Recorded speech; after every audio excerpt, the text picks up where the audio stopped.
Good morning. The story of Esther in the Bible tells of a Jewish woman who was chosen by the king to become queen.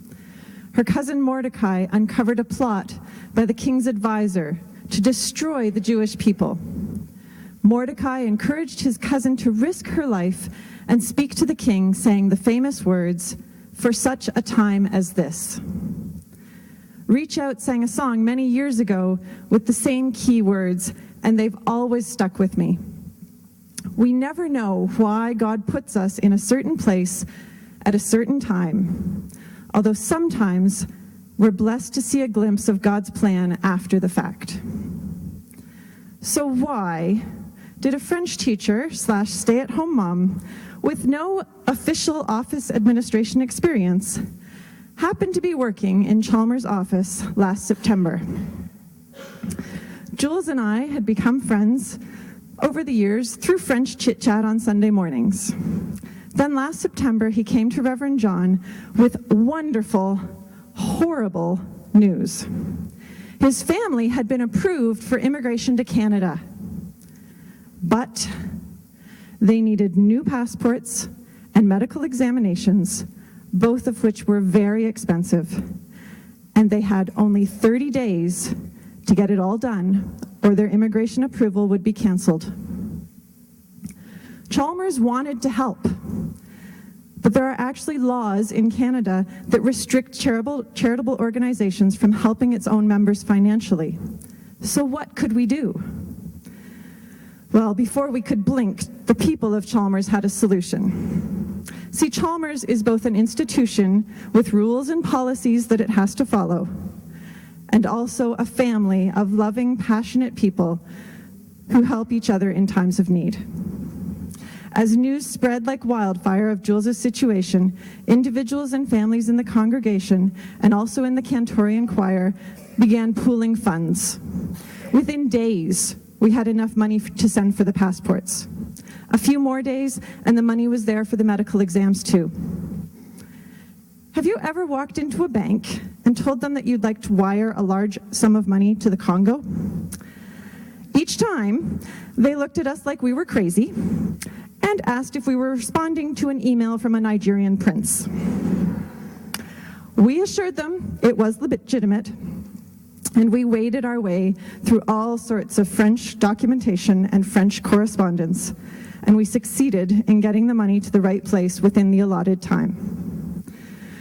We believed at that point that everything was in good order, but still we waited to hear. At the end of October, we had news that they should be arriving in November.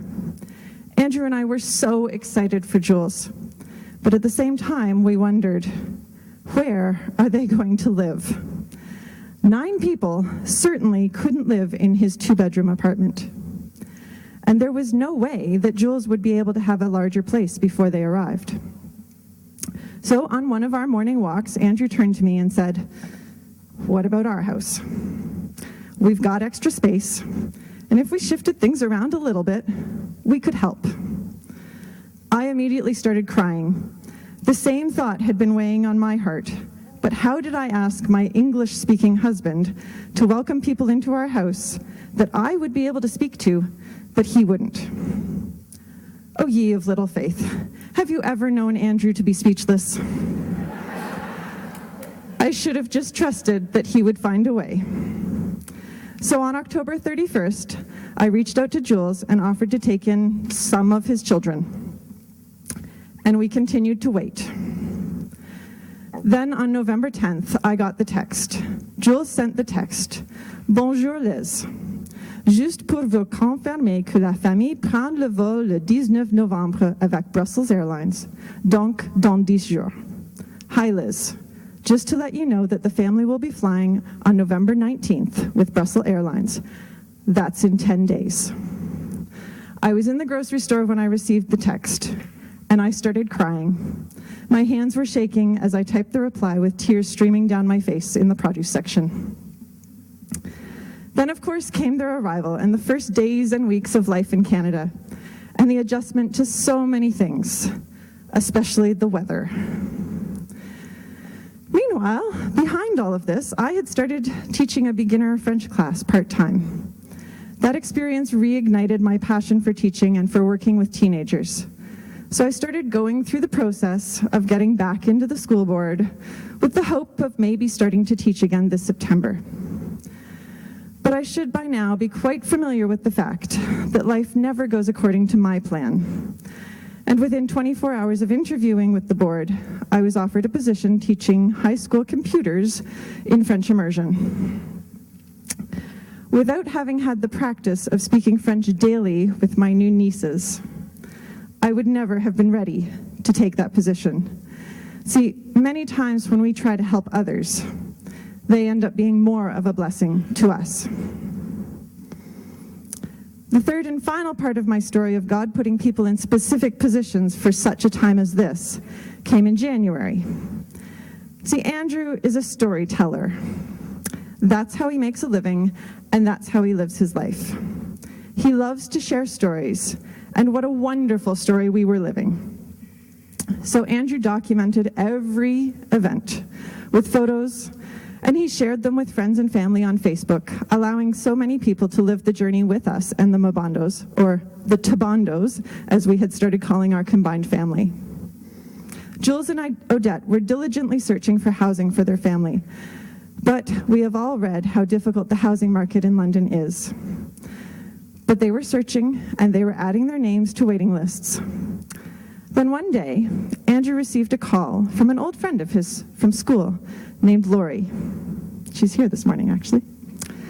After catching up on life, she asked if the family that he had been sharing about was the family of Jules Mabondo. Andrew confirmed that it was. It turns out that Lori works for a cooperative housing corporation and had seen Jules' name go across her desk. She had just had a handicapped accessible unit come available, and because of Andrew's sharing, she realized that Jules' family would qualify for that, both because of Magali's injury and also because of Jules' eyesight loss. Suddenly, a 2 to 3 year wait for housing was down to weeks. God had placed Andrew, a natural storyteller who loves to share, in the life of the Mabondos. And Lori, going about her daily work, had taken the time to reach out to an old friend because maybe, just maybe, she was in her position for such a time as this.